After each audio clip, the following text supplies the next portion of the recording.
Get ready to turn the fucking meter up to roof. It's Karen Hill live on Say It Loud Radio on your favorite internet platform, streaming live. I just want to press the button that goes. I really like that. It is another episode of Say It Loud podcast with your girl, Karen L. here. And today in my hot seat is the one and only Mr. Jaay Parks.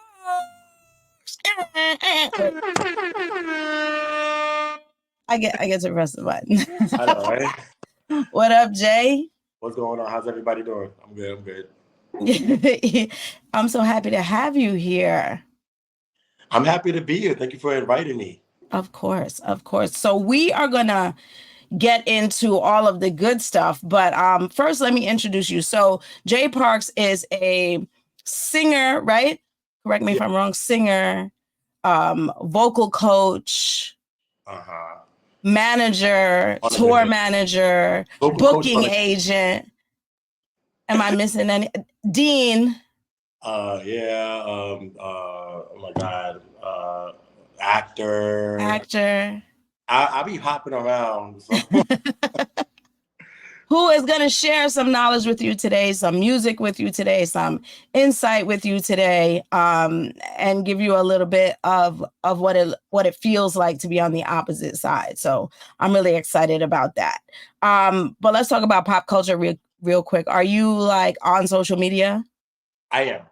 Do you like indulge in social media and the stuff that's going on? I indulge in it.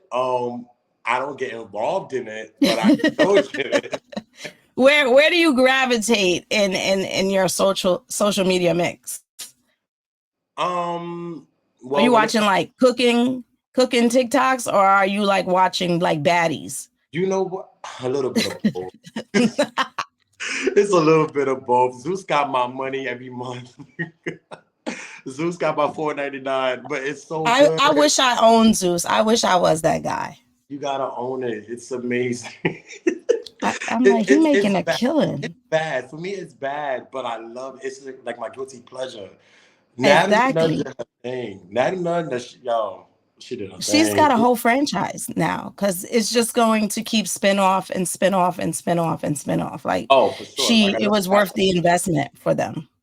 Like, I know she has a baddie code. I know she has like other shows that haven't even taken off as of yet that she's still in the works of. So there's a lot of things going on over there that, you know, me as a viewer and a subscriber, I can't wait to check it out. So but as far I don't know how I feel about them ladies just sitting there fighting. I don't know. I one time I watched it, I lost like 8 brain cells. I was like, I can't be doing this.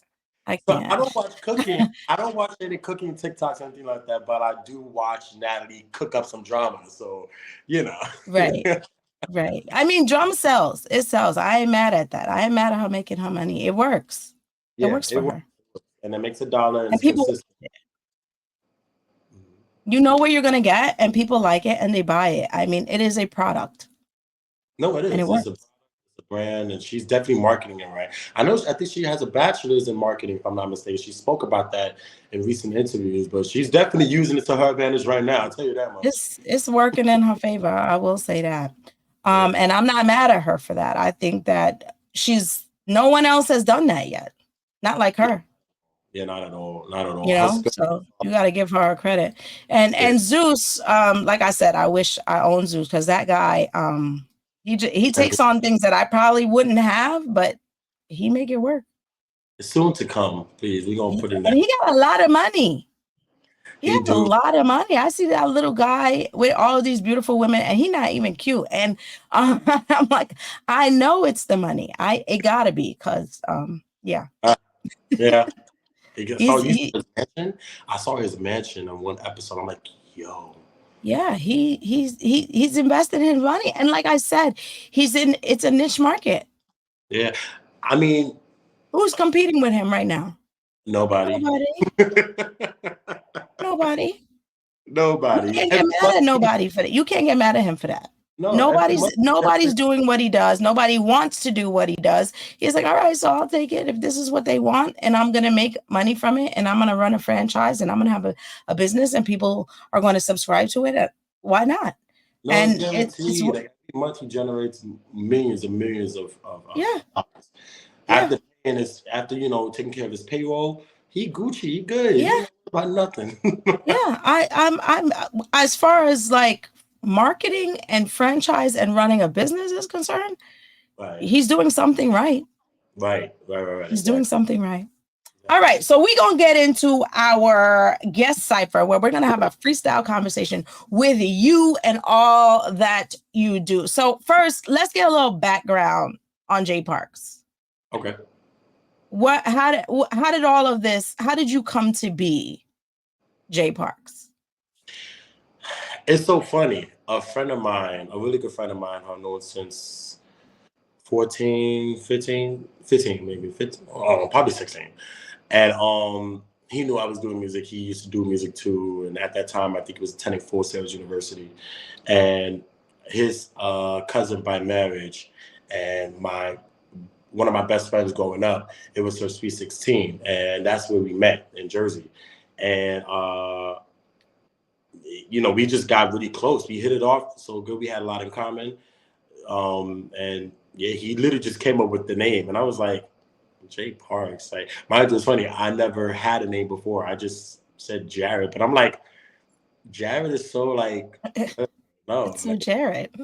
No, like this. Plus, there's so many Jareds, like Subway, Jared. There's a jewelry store, Jared. You like, went no, to Jared. right? Like, I want my own identity. So, we end up coming up with Jaay Parks, and go figure about our own identity because a K-pop artist has that name. So, wow. Yeah, but if you put one A, you'll get him. But if you put two A's, that would be the only way for you could differentiate who it is. Okay. So that's what I define as Jaay Parks with the two A's. So Okay. JAPRKS. So yeah, that's me. And then ever since I've been using the name, and a lot of people know me as that name. So I'm really, really, really like grateful about that. And thank you. Shout out to my friend Carl. Like he did that. So when did you start singing? I started singing in church growing up. I think age 7, 8. Grew up in Goodwill Baptist Church in the Bronx. When my mom attended, my father attended a few, but my mom was like a heavy member. Yeah. She was always singing in everybody's choir. Like she's a alto, real vocalist. I think that's why I got it from her and my dad. And I just started singing in choirs with her, different ensembles in different areas. And then that kind of segued to me doing little things in school, like junior, play, Broadway shows and stuff like that. And as I kept doing it, I kept building a passion for it. Growing up, I never really was a sports guy, right? I played basketball for a little amount of time. And then, but for the most part, it was always the arts that kind of drew me in. Watching, all these amazing, sitcoms like Moesha, Sister, All of Us, One on One, like all shows. Like I just kind of grew up on because I'm a '90s baby, right? Right. So when I was sick at home, and my mom couldn't stay home, and my dad couldn't stay home because they was at work. I had to stay home by myself watching sitcoms, A Different World, Right.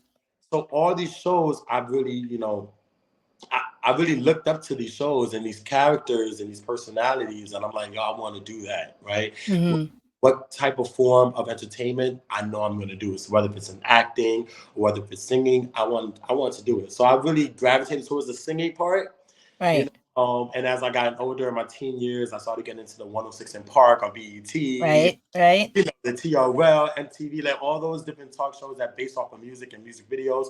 And that's what really kind of stood out to me. And I'm like, yo, I'm going to do that. I want to do that. Nobody can tell me I can do that. Whoever's going to tell me that I can't do it, I'm going to use it as motivation and inspiration. I'm going to keep doing it. And then, it's rest is history. I've been performing ever since. I performed so many places and I've just been grateful.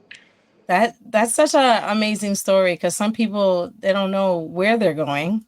and they can't say, "Oh, can't nobody tell me I'm not going to do this," you know? Right. Now, don't get me wrong. I've been discouraged plenty of times. Like even when I was younger, like when I started experiencing what a recording studio looks like and how you operate it and being behind a booth and learning not only just singing and hearing yourself, which was even crazier, but also the vocabulary, the terminology, like doing doubles. Like people don't even know what that means, right? Right. Obviously harmony and all this I knew because I also went to a performing arts high school, right? So I knew certain things, but as far as studio vocabulary, it's a different technique. It's different than singing live at a show. Like you can't belt too much, it's a lot that you really have to mentally and psychologically prepare yourself for. But yeah, that's basically how it got started. That's a pretty dope story to be able to tell. What are who was your 90s baby? I love the 90s. Y'all know that.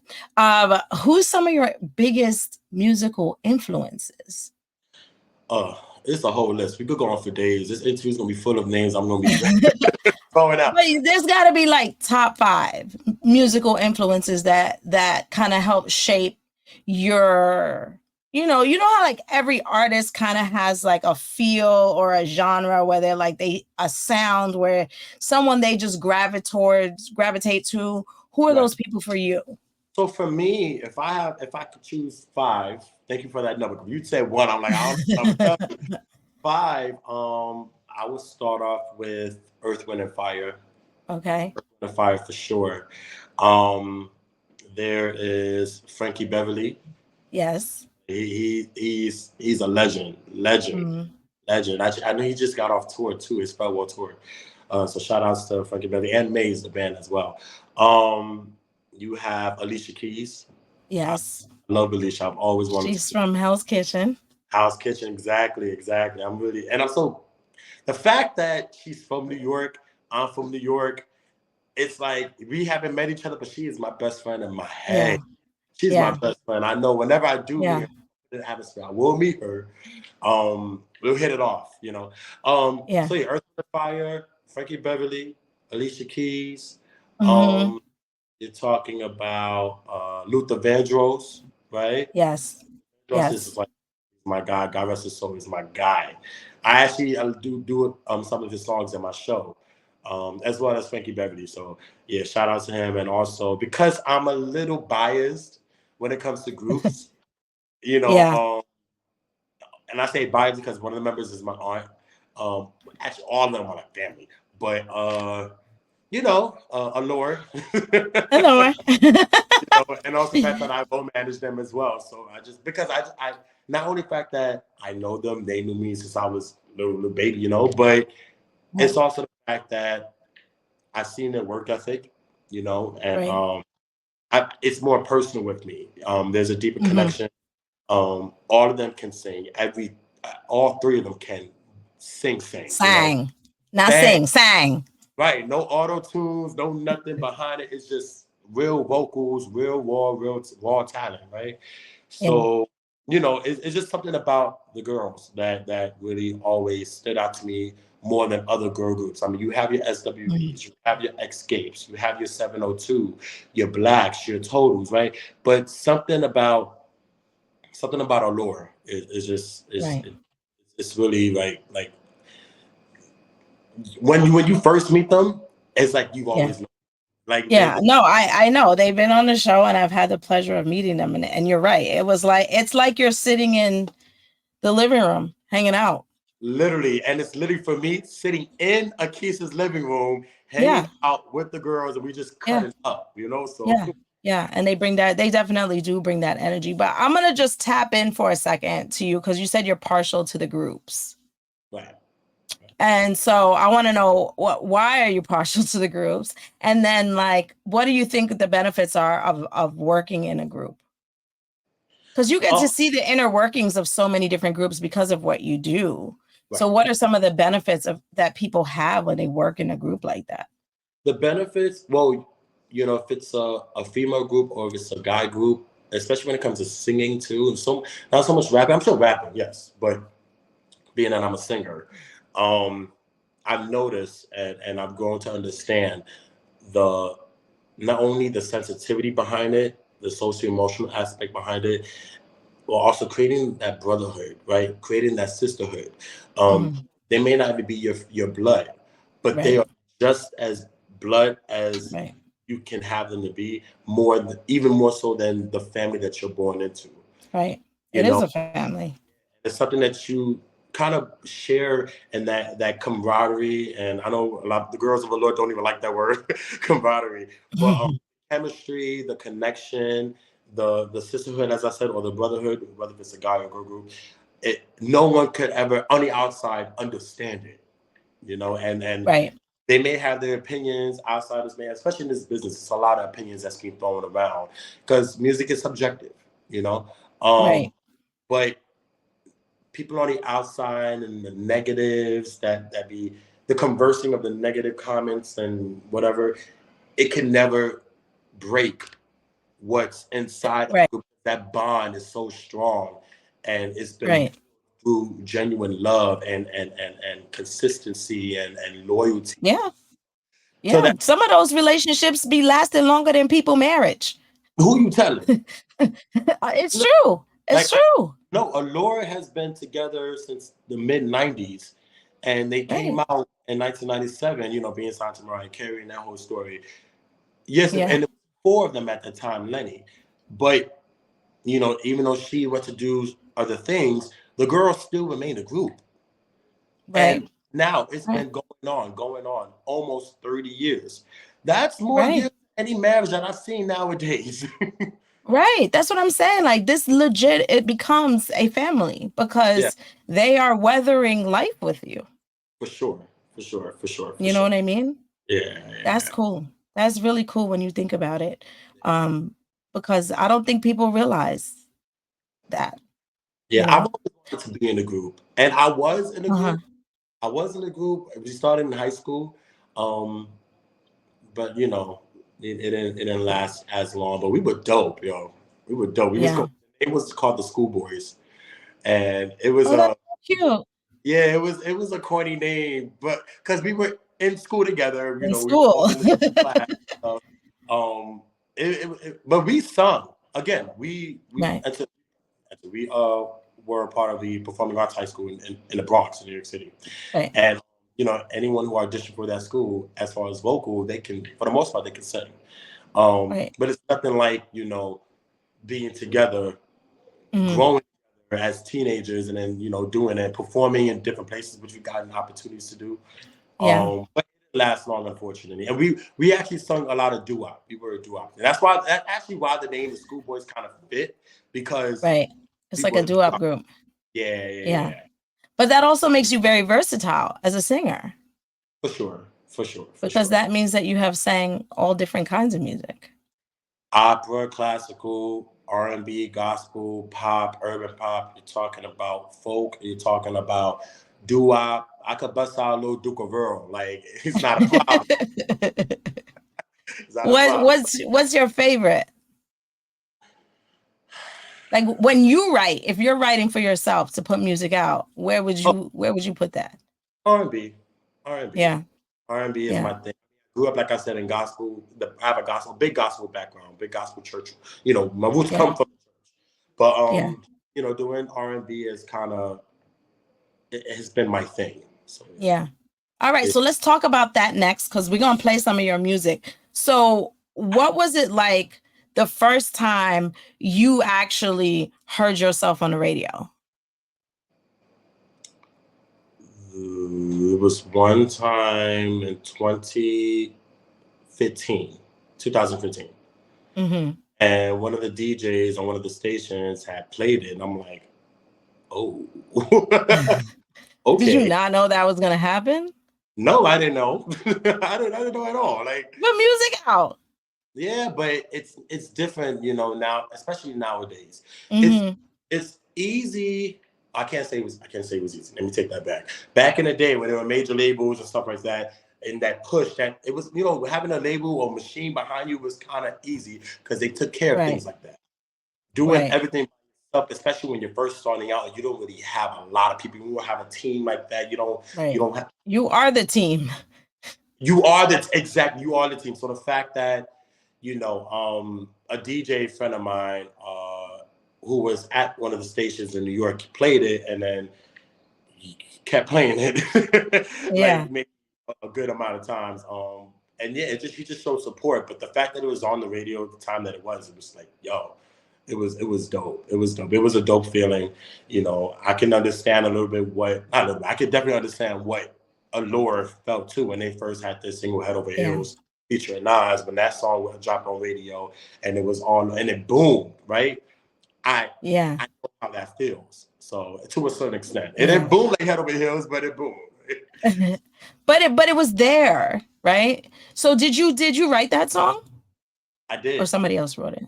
I got some publishing. There was like two people that it had input. For the most part, I did it. So you wrote it. Yeah, I got more percentage, I would say. I wrote it and they co-wrote it. So what was that process like? It was fun because I was younger. Some people could sing, but some people can't write. Well, that's true. But here's the thing. I generally am I can't write like that. But when I'm in those, when I'm like feeling good, and especially if I know what I really want to talk about, it's like second nature. But you got to catch the moment, For the most part, yeah. Well, that's good though. I mean, that means that you can do it. You just have to be in the right setting. And I think when you're creative, that's what you have to do. You have to be in a place to create. No, you do. You definitely do. What I mean? All right. So let's introduce the song that we're gonna that you wrote that we're gonna play today. Oh, sure. What's going on? It's the boy Jaay Parks. This is my only single that came out years ago. Don't say it like that. Don't say it like that. This is Jaay Parks. Well, wait. This is my single. Don't say it. But I'm a realist. I don't like I said, I haven't put anything out after big to promote. But that's okay. But a lot of people do like it. So I would say this Jaay Parks. Check out the song One Shot. If you haven't heard it, hope you like it.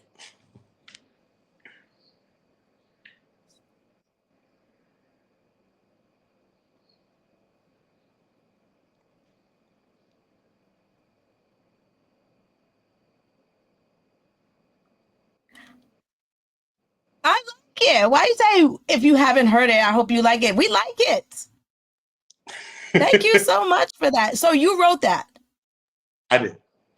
Yes, I did. Actually, and the producer of the song, he was actually a group member of mine when I was in the doo-wop group. So he was doing producing around that time period, and definitely he gave it to me. And I'm like, yo, let me write to this. He gave it to me. Then it was me and, like I said, two other people. But I had the idea, the concept, the layout, and yeah, it just kind of went from there. So shout out to I love that. Shout out to Keon Jabari. You already know what it is. I love that. I love that you network like that, and I love that so many people can pour into a project and make it work. Who are some of the people that you want to work with now? Who would you love to work with now? You know what? I would love to work with Kevin Ross. I don't know who that is. He's a new up and coming artist. I mean, he's been doing music for a while. If you really followed him, but as far as mainstream, he's kind of it's been out for a few years now. Kevin Ross, R&B.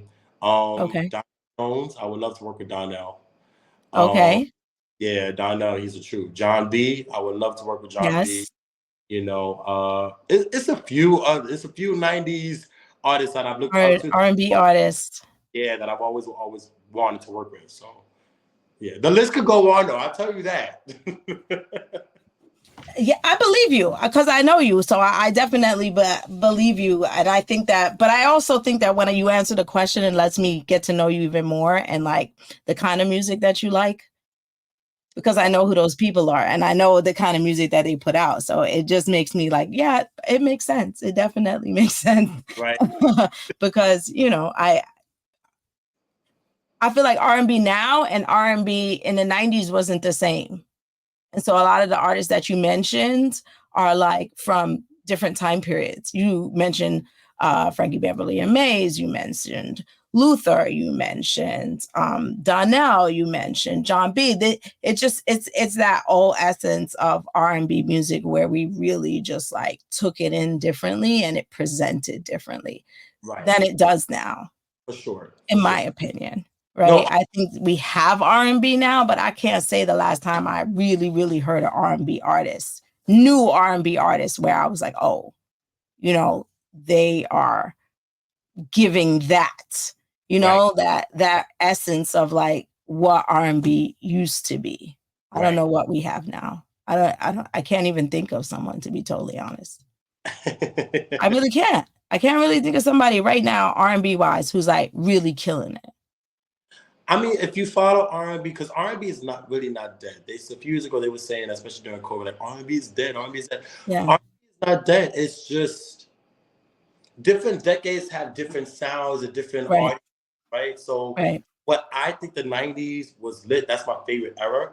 But people before that, right? Like people who are fans of the 70s, of the Supremes, the Jones Girls, Mary Wells, like they probably thought the 90s was shit, you know? So it's subjective, as I said earlier, and it depends on what you cater to and what artists you cater to. I think that's all it is. But even now, like I said, Kevin Ross is doing this thing. Oh my God, what's his name? He has a song with Earth, Wind, and Fire called "You Want My Love." Lucky Day. Okay. Yeah. He's killing them right now. He's on all the summer stages. Like he's doing this thing. So there are a few. It's only a few. Yeah. There's SZA, you know, Summer Walker. Yeah, I love her. But we have to push good music out. We really do. We really have to do our due diligence as fans, as people who consistently play these songs on rotation. We have to call up these promoters. We have to look at these booking agencies and let them know, like, listen, you need to get this person, you need to get that person. They're hot. They're doing their thing. It's about the talent. And unfortunately, because of social media and how many followers one needs to have, it takes away from the passion, right? So we just have to do our due diligence and support, and really support. Like go and buy tickets to go see your friend who's performing at SOBs. Instead of going to Madison Square Garden to see Beyonce, right? Like we have to really support our own people and support, not to say, you know, Beyonce. Don't go see Beyonce, but I get what you're saying, so they can grow. But yeah, we have other artists that are doing their thing that is just as talented, but we don't want to support. I think that's where the problem lies. Right. No, you're right. We're supporting when they're already there, but it takes a lot to get there. We're not even acknowledging the process, the pathway. You know, we're not. Right. How do you think social media has affected R&B and artists being able to thrive in the market? Well, it definitely has affected the music business period as a whole, on a whole nother level. Like I said, how many followers you need to have. There's not really so much artist development nowadays like there were back in the day. Right. Contrary to popular belief. Yes, Diddy was crazy when he did Making the Band, right? He was crazy. Right. Yeah. He made them kids walk all over New York City to get him something to eat. A freaking cheesecake. I was just talking to one of my best friends about that. She said she couldn't do the show because she would have came back and the food would have been gone because she would have ate it on the way back. I would have been like, I don't need this. I would have ate his food and left. That's exactly what she was saying. But yes, doing stuff like that is insane. But I can see why he did it. Right. You can't spend your money on someone who's not hungry for it. Right. How bad do you want it? And you're talking about Bad Boy Records. You're talking about Atlantic. You're talking about MTV at that time. You're talking about a big budget. Right. They're investing you. Yeah, you better run and get me a cheesecake. Let's see how right. I can see. So from back then, and even way before then, to test the time, to 2024, 2025, development is not a thing anymore, and it's so unfortunate because that's how you have a longevity of a career. Like People like these 90s shows that's been happening since COVID, 4 or 5 years later. They're gone. No, they making bread. They sending out all these shows. Queens of R&B, right? Mm-hmm. Yeah. You have SWV, you have Yeah. 702, you have XK. Back in the day, they all received artist development. Right. See where they at? They still selling out shows because music is timeless because they put that energy and that Right. work in the 80s and 90s. And to this day, they can still move. They can still Right. so Right. art development, it's not a thing anymore, as I said. It's more so how many followers do you have on social media, on Instagram, on Facebook, how many people you get to come out to see you, how much ticket sales you get to generate, which is kind of the end result anyway, regardless. But Mm-hmm. they focus more on just those things and not talent. Right. It's Which to unfortunate. me is affecting the music, because now we have artists that are out that I don't want to say you're not talented, because that's not nice to say, but like there's not enough talent. You know, Yeah. sometimes there's the wrong people getting all the attention, and the right people are doing the work and not getting the attention. The right people have the talent and don't have the big, loud, boisterous voice, on social media, but can sing. And then there's somebody else doing something stupid, but because it gets so much attention, they're signing the deal. And like, that's the problem for me. It's like, how do we differentiate talent versus popularity? Right, which is why a lot of artists who were on major labels back in the day, they're now doing it independent because yes, they definitely got what they needed from being on a major platform. But now doing it independent where everything is from their pockets, their time, Mhm. energy, they get to see the money coming back and they get to see the fruits of their labor. Right. So and they also get to be satisfied with what they're doing, making the honest living, doing what they love, and continuously building that fan base. You know, Yeah. And then creatively. yeah, the artist Maya, for example, prime example. She was on a major label a few times when she first came out. I think in up to 2010, 11, I probably not that far off, but that's not the actual year. But when she decided to become independent, she kept putting music out. Her fans that were following her when she was on a major label have still followed her to this day. She's still selling out arenas. Yeah. She's Yeah. selling out music. So it's just really how you work it. It definitely it has its benefits though. Social media definitely has its benefits. And you also have the media like being on reality TV and getting that shine, and that can also Yeah. help the fan base. Yeah. But for the most part, yeah, it affected the music industry as a whole. As a Yeah. whole, I agree. I think artists need to be open to development too. I think a lot of artists used to be open to artist development because that was a part of the work. And I think artists now are like, nah, I'm fine doing what I'm doing. I don't need you to develop me. And I think that also needs to shift too. Like, like, we're going to make you a star. You're not already a star. You know what I mean? So I think that needs to shift too. But we're going to shift into our relationship remix. So we're going to ask you for some relationship advice. You talked earlier about being in a group and like people working together and the commitment. And this particular podcast always want to talk about relationships for some reason, but I don't think they have to just be romantic. What's a piece of advice for working in a group? To what capacity? Like in music? Just like having a relationship with a group of people and being committed to having that longevity of a relationship with people that are your friends. Honestly, it's about respect, it's Mm. loyalty. Well, when you Mm-hmm. respect someone, when you're loyal to, you also get you're respected as well. But in a relationship, in all forms, I think being respectful to each other, being loyal to each other, being real with each other with a clean heart, Yeah. being open to constructive criticism, genuine support, right? Whatever Mm-hmm. your friend is doing, they don't have to be based on do music. They can do other things, but whatever they're doing, whether it's a barbecue in a backyard, right? Come out and Right. support. Like Right. a lot of friendship year by year as we live on this earth. I've Right. noticed year by year, people do not savor the word friendship Right. as we did back in the day. Right. We use that word too loosely. Mm-hmm. You can't find a lot of friends nowadays. You really can't. Right. And my opinion. So I have a little circle, and it's like a little circle of like different friends that I have that I know I could trust, and Right. also feel like I'm being judged. They can create a safe space for me. Right. I gotta like just vent about whatever is going on in my personal life. If I'm crying or whatever, I know I'm not gonna be judged if anything gonna hold me tight. Because Right.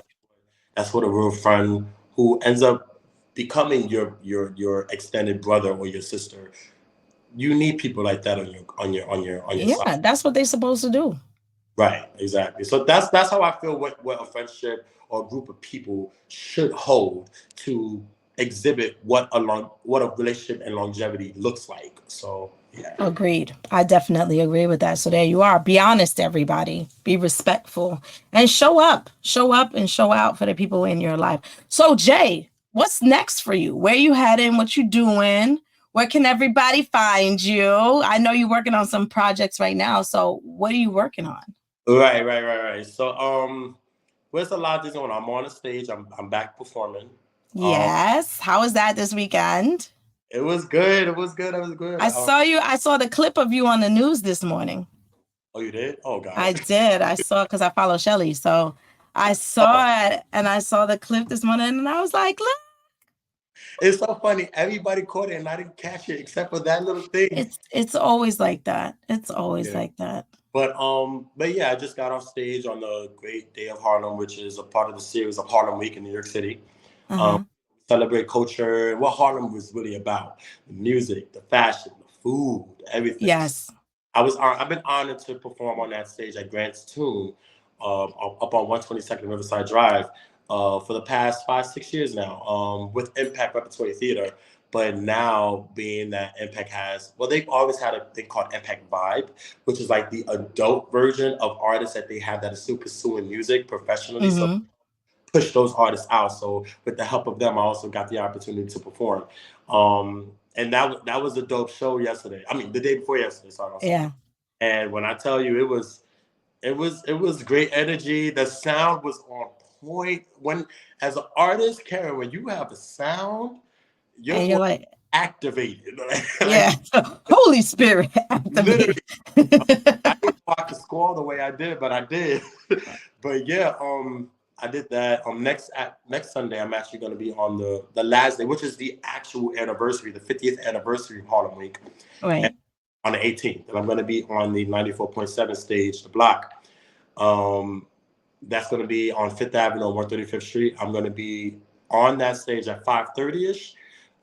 People get there beforehand just in case, but I'm opening up for Full Force. Right. Really Nice. about that. Full Force are my brothers, generally, because I see them every day. B Fine is like, it's my bro. Um, he actually is part of management as well. He does management for the ladies of Allure, and I do the role managing.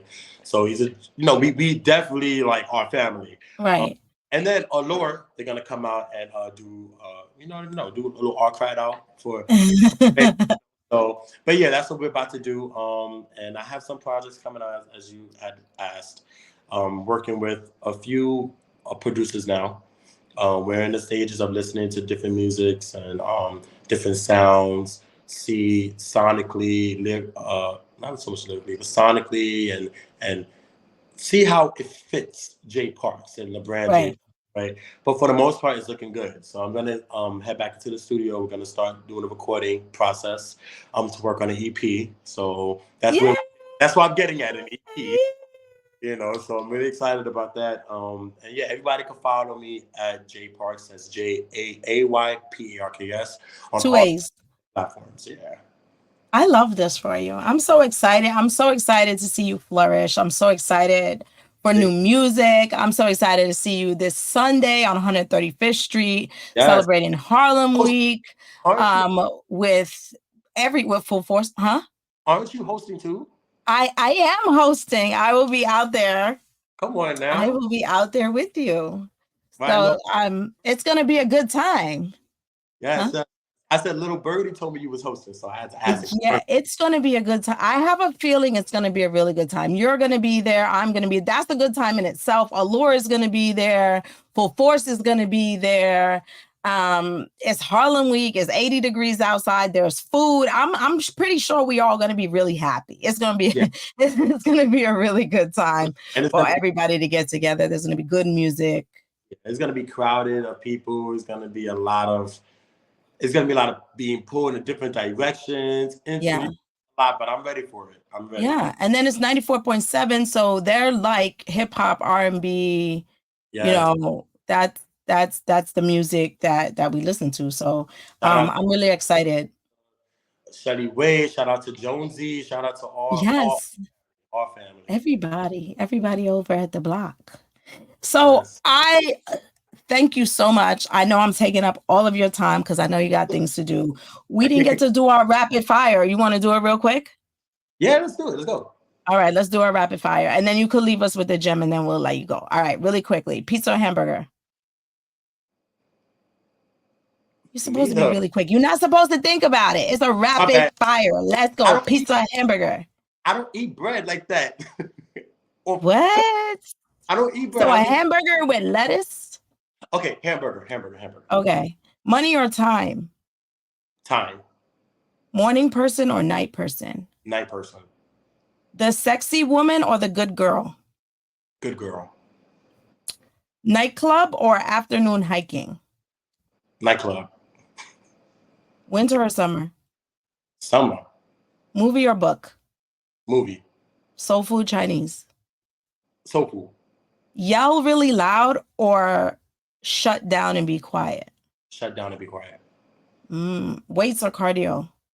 Cardio. I hate cardio. One automatic turn off about a person. Automatic.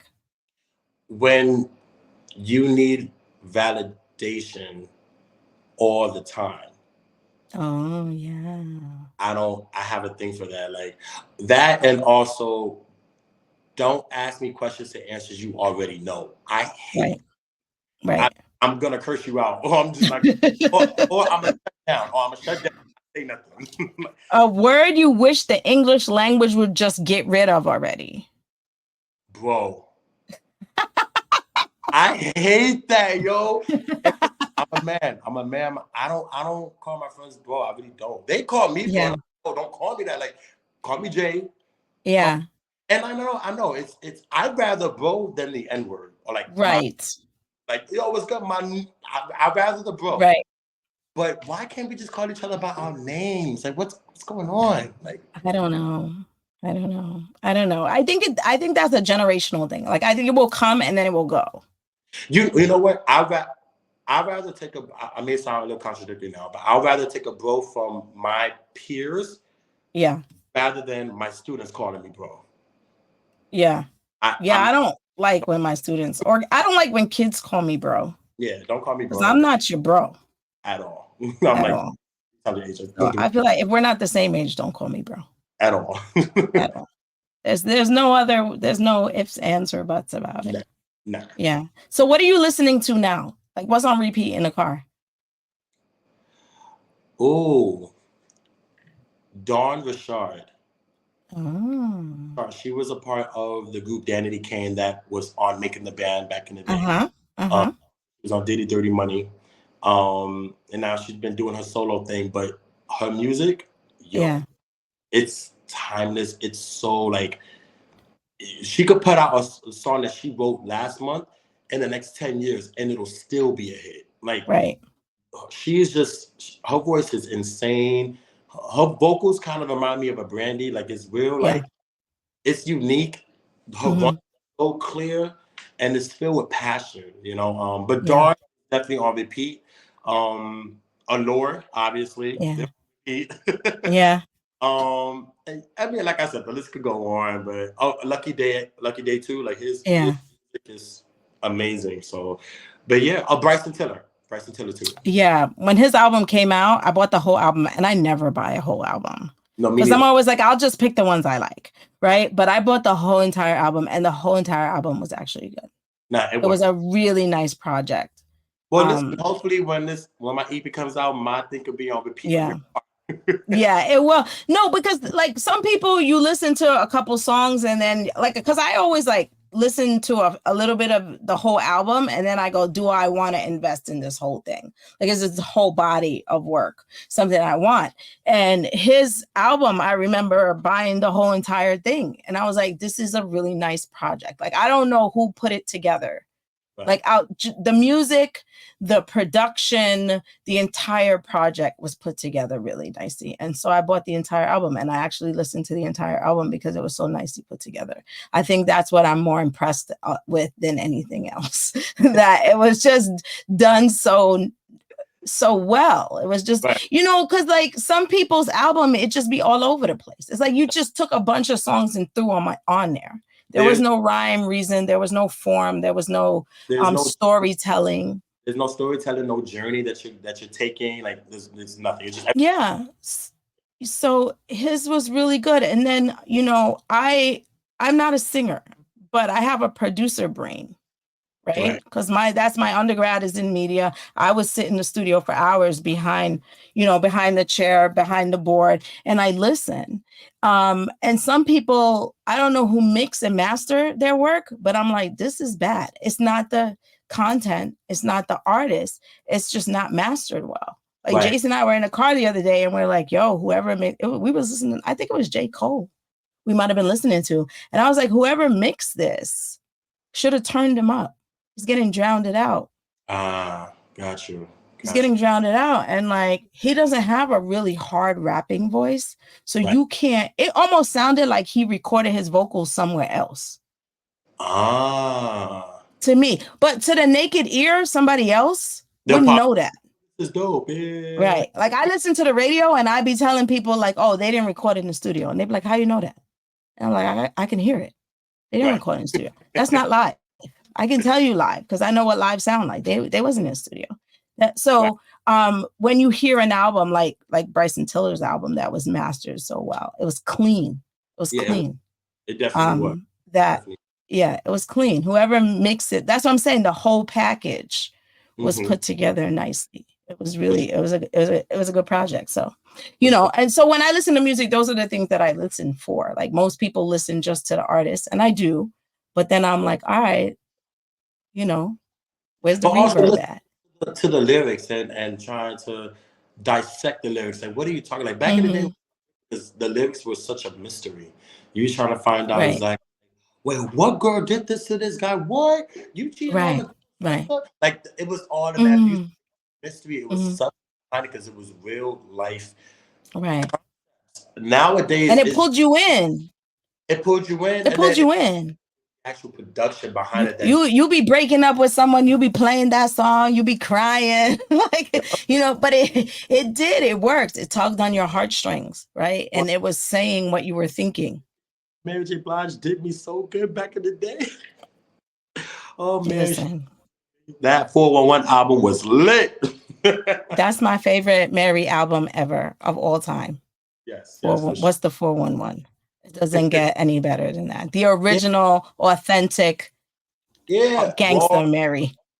Real gangster, but now, again, like I was about to say, it's just, especially in hip hop, it's just a lot of like money this, popping booty that. And going to the club, like, it's cool to have those type of songs, but where's your life lessons? Where the experience through your lyrics? Where is it? We're looking for it. Because it's not like we don't want to hear it. Sure, you, the Soulja Boy, it's all great. That's amazing. Right. But what have you been going through, right? What we want to know. So hopefully in due time, like I said earlier, us supporting how we're supposed to support, hopefully that comes to fruition. I think that's important. My dad was a DJ, and my dad plays a lot of old school music. And you listen to it, and they're like these old love songs, right? The guy getting the girl getting the guy. Even when you listen to Bob Marley and how he was trying to change things that were happening in the world, it told a story. And so that's why today, those songs still have longevity, right? Mary's 411 album, gonna have longevity because people can always connect to it. Yeah. When I think about music now, and I think about 10 years from now, what are you saying?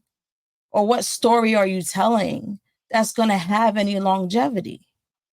Right. That somebody, when they play Marvin Gaye, oh, mercy, mercy me, things ain't what they used. Like, everybody can make a connection. Sam Cooke, everybody can make a connection, right? Yeah. When you think about, when we take it back to those guys, everybody can make a connection. What are you going to be connecting to make you still relevant? For sure. Because whoever 10, 15, 20, those men are dead. And we're still talking about them. And I'm about to say, whoever that artist connected to, that fan could pass your music down to their children and their children. Right. And that's how the legacy build. You had to connect. Yeah, but I'm not going to be 65 years old playing Twerk My Booty in the house Saturday morning when I'm cleaning it. Like, I'm not going to do that. Like, no, you know what I mean? No ski. Not at 65. No. At a certain age, you got to retire that. Right. You know what I mean? Like, you got to retire that. That's not coming to the crib. So, what is the longevity, like, of our generation? What is going to be the longevity and the story that we leave when we talk about music? Totally agree. Totally. What are we gonna? Who are we gonna have? What are we gonna have? And I think that's what we need to think about when we make some of it. Because some people are not gonna come back. Like, Rihanna ain't coming back. Rihanna was like, "Yo, I make makeup now.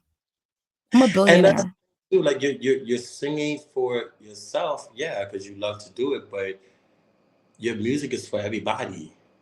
It's for you, but it's for everybody. You gotta look at the bigger picture, right? And if the consumers don't consume, right? It's yeah. You're an artist, but if they're not buying, if they're not supporting, if they're not in engaging in it, then now I would say, as an artist, you do music even if people don't hear it because you just love to do it.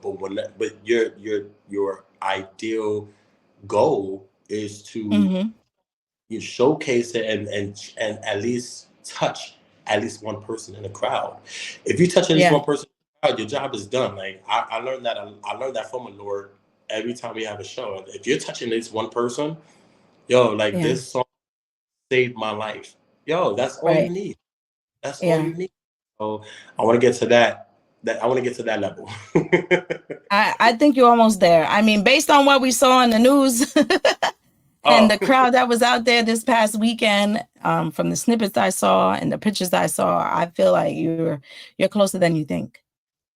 I appreciate that. Thank you so much.